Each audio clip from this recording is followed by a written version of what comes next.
Hey friends, what's up?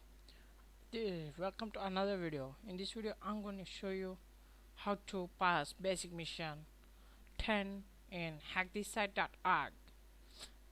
Before getting into the our video, click on the subscribe button and press on the bell icon to activate our notifications directly to your phone.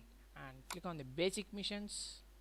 Scroll down to find basic mission 10, and this time Sam used a more temporary and hidden approach to authenticate users, but he didn't think about whether or not those users knew their way about around JavaScript.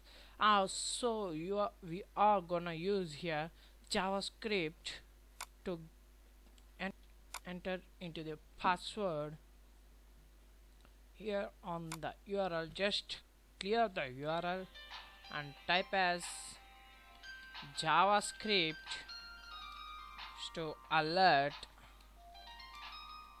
document.cookie equals to level 10 authorized equals to yes.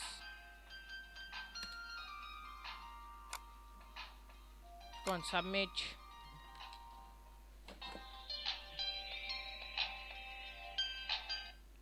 And here you've got congratulations, you have completed basic 10. Again, no points awarded, so I have completed my basic 10 mission. To see the next challenge as your notification, please click on the subscribe button, click on the notification bell icon, and share this video to your friends. And thank you. Bye.